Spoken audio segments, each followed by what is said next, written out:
Oke. Kalau sistem penginderaan, kayak Bismillahirrahmanirrahim, saya lupa belum doa pula ya. Yuk sebelum belajar, mari kita berdoa menurut ajaran kepercayaan masing-masing. Mudah-mudahan nanti di akhir pada saat ujian mendapat kemudahan. Yang pertama, kedua hasilnya adalah dapat lulus kompeten semuanya ya. Berdoa dipersilahkan.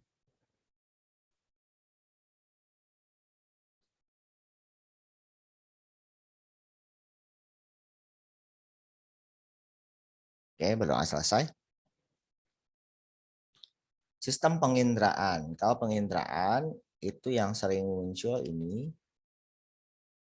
oma terutama ya, otitis media atau infeksi telinga, kadang katarak, sudah itu dua itu aja.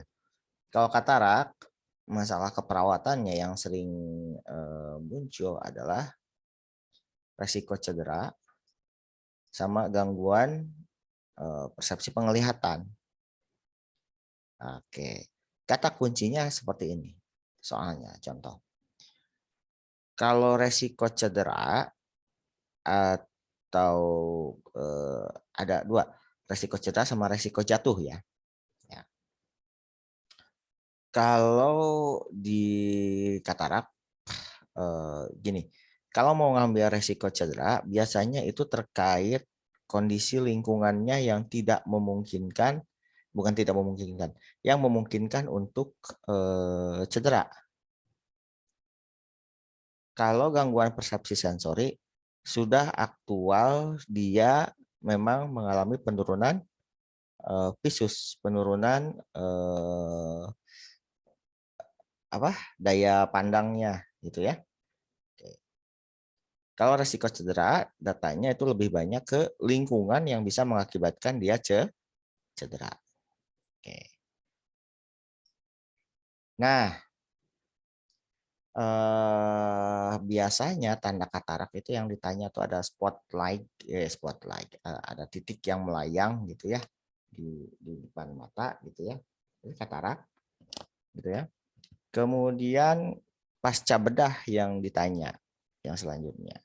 Yang pasca bedah biasanya ke resiko cedera, atau yang pasca bedah itu biasanya intervensinya adalah upaya untuk mengurangi tekanan intraokular, gitu ya. Upaya untuk mencegah terjadinya akibat perdarahan, gitu ya. Oke. Selanjutnya otitis media. Kalau otitis media masalah keperawatannya biasanya yang sering ini adalah nyeri. Ya, nyeri telinga. Kemudian yang sering di ini adalah tuli konduktif atau tuli sensorik. Gitu ya. Nanti kita bahas apa itu di pengkajian. Di pengkajian tuli konduktif, tuli sensorik, gitu ya. Nanti kita bahas di bawah bagaimana pemeriksaannya tuli konduktif, tuli sensorik.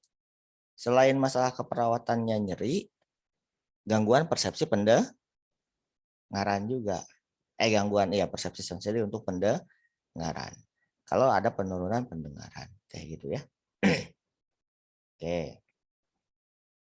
Masalah keperawatannya tadi apa, nyeri sama tuli gitu ya, gangguan persepsi. Nah, intervensi utamanya adalah pencegahan infeksi berulang sama teknik komunikasi.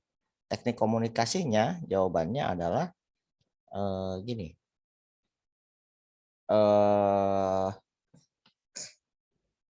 Bukan ngomongnya kita harus keras, tapi artikulasi kita yang harus jelas dan harus pelan-pelan ngomongnya. Apa namanya? Jangan terlalu cepat. Oke. Sekarang prosedural tes pendengaran. Ini perhatikan ada tes. Saya ini share screen-nya ada ya di kawan-kawan kan? Ada, Pak. Ya. Saya takutnya saya ngomong aja share screen-nya nggak muncul. Oke. Tasrine, kalau Tasrine itu membandingkan antara udara, hantaran udara dengan hantaran tulang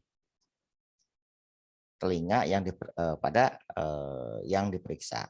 Jadi garpu tala tertung, tempel dulu ke belakang telinga, ditempel ke tulang mastoid gitu ya. Oke. Kemudian kata pasiennya itu hilang. Nah ini nih. Garpu tala diletakkan di mastoid. Setelah pasiennya bilang nggak dengar, nah langsung dipindahkan ya ke depan telinga. Gitu ya. Kalau positif, tes rina positif itu kalau kata pasien itu masih bisa mendengar pada saat dipindahkan ke depan telinga. Kalau negatif itu pasien nggak ngedengar. Itu tes rina. Kadang ditanya. Kalau tes Weber untuk membandingkan antara tulang telinga kiri dan telinga kanan. Jadi si garpu talanya itu disimpan setelah dibunyikan garpu talanya, dituing, digetarkan gitu ya. Si garpu talanya disimpan di pertek, bisa di pertek, bisa di dahi, bisa pangkal hidung, bisa di tengah-tengah gigi, bisa di dagu. Nah, kemudian tanyakan kemana arah ininya yang lebih terdengar ke telinga kanan atau telinga kiri gitu ya. Kalau nggak bisa ngebedakan berarti itu normal, nggak ada lateralisasi. Tapi kalau ke salah satu telinga berarti itu terjadi lateralisasi. Gitu ya. Itu tes Weber. Kalau tes wabah itu membandingkan antara hantaran tulang orang yang diperiksa dengan pemeriksa. Ya. Hantaran tulangnya dibandingkan antara orang diperiksa dengan kita yang memeriksa gitu ya. Oke. Tapi pemeriksanya pendengarannya normal ya. Oke. Caranya garpu talanya digetarkan, kemudian diletakkan di prosesus mastoideus sampai tidak terdengar lagi di pada yang diperiksanya. Nah, kemudian segera kalau kata si pasien yang nggak terdengar langsung pindahkan ke kita, ke perawat. Nah, ini gongnya yang sering jadi soal yang ini. Kalau pemeriksanya masih bisa mendengar, maka swabah memendek.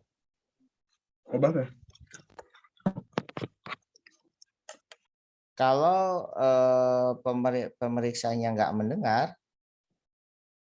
kalau pemeriksanya nggak dengarnya, maka ulang. Dibalik, gitu ya. Garpu talanya digetarkan, kemudian diletakkan di prosesus mastoideus. Tapi pada pemeriksaan lebih dahulu. Oke, sampai nggak terdengar bunyi. Kemudian dipindahkan ke pasien. Oke, kalau pasien masih bisa mendengar, maka swabah memanjang. Oke, nah kata kuncinya untuk membedakan dia konduktif atau sensorik itu di swabah ya. Kalau tuli konduktif tes swabahnya itu memanjang. Kalau tuli sensorik swabahnya memendek. Kalau memanjang itu berarti perawat tidak mendengar, pasien masih mendengar. Itu memanjang. Berarti konduktif. Kalau sensorik memendek gitu ya. Oke. Sip. Oh, sama lagi ada soalnya tuh yang receh terkait ini. Tapi biasanya munculnya di soal anak. Muncul keluar cairan pada telinga. Apa tindakan selanjutnya oleh perawat? Jawabannya hanya membersihkan atau mengeringkan cairan telinga. Itu saja. Ya.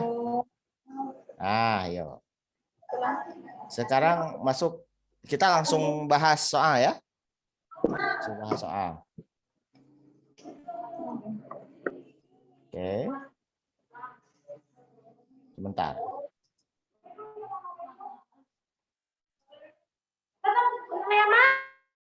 Sebentar. Enam katanya. Enam orang.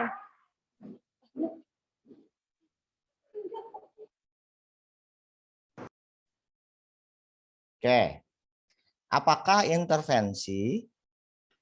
intervensi yang maaf, apa interpretasi pemeriksaan? Oke, lihat.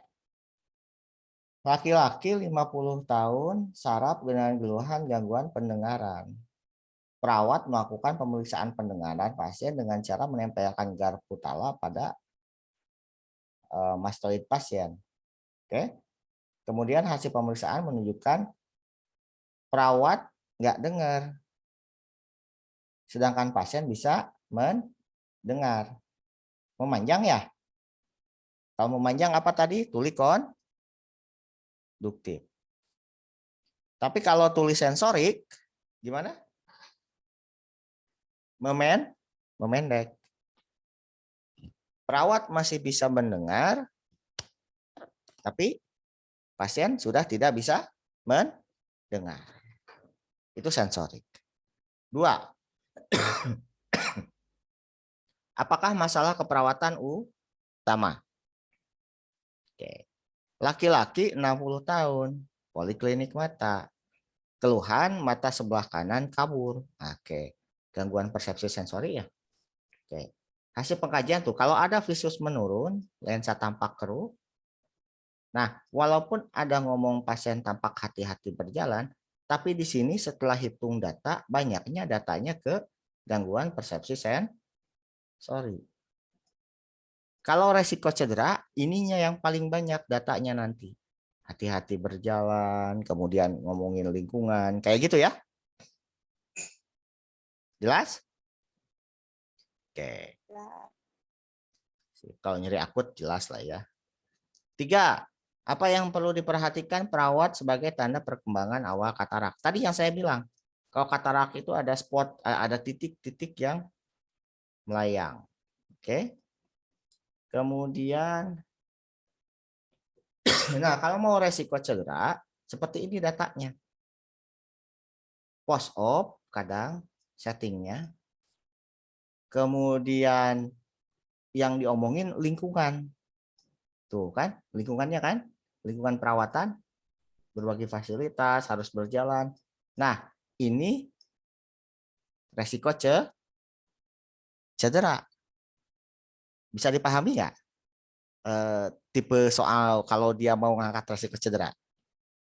Beda dengan tadi gangguan persepsi. Kalau gangguan persepsi kan resiko cederanya cuma ini aja, satu ini aja datanya, tapi data yang lain banyak yang ke persepsi.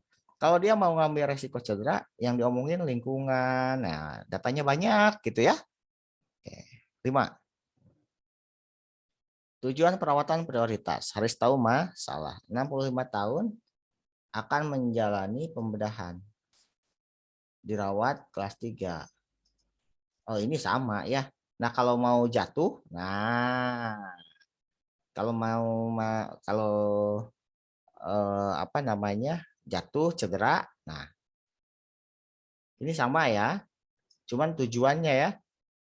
Karena cedera nggak ada di sini kan, berarti ini ya kan untuk cedera tuh ya. Resiko tidak cedera tidak ada atau pasien tidak mengalami jatuh. Oke, gampang juga.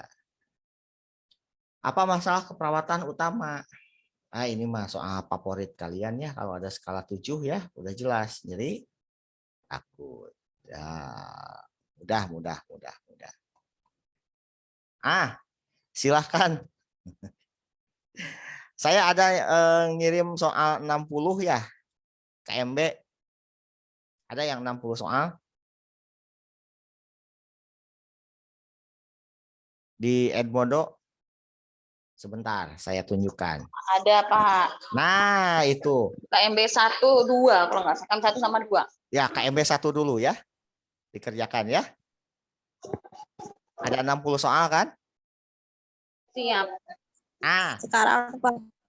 Sekarang lah kerjakan ya. Kalau nanti mah saya pasti kalau nanti saya ini agak sulit. Sekarang lagi ini nggak? Lagi apa namanya? Lagi senggang nggak? Kami lagi jaga Pak. Oh. Tapi bisa lah ya ngerjain ya 1 jam. Saya sudah ngerjakan tadi pas waktu senggang. Oh, siap, good. Oke, ya sudah mungkin. Kalau gitu pertemuan malam ini sampai sini dulu. Besok kita bahas soal yang 60-60 itu ya. Siap. Siap. Silahkan dikerjakan soal yang ada tuh KMB 1, KMB 2 gitu ya. Yang 60 yang soalnya banyak. Ya itu silahkan dikerjakan. Besok kita bahas. Besok lusa berarti kita bahas ya. Siap Pak. Terima kasih. Thank you ya. Terima kasih Pak. Karena sudah mengerti. Habis ini iya. Beres KMB kita komunitas ya. Komunitas apa? Maternitas sama anak ya. Siap. Iya Pak. Itu siapa? Baru masuk udah keluar.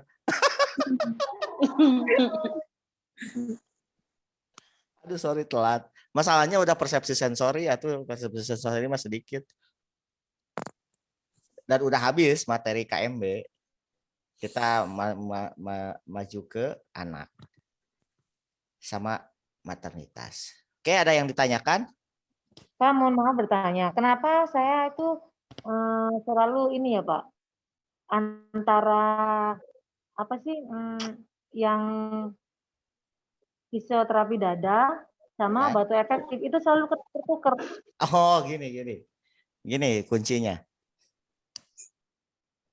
Kalau fisioterapi dada tuh, kalau di datanya bilang pasien tidak mampu mengeluarkan dahak,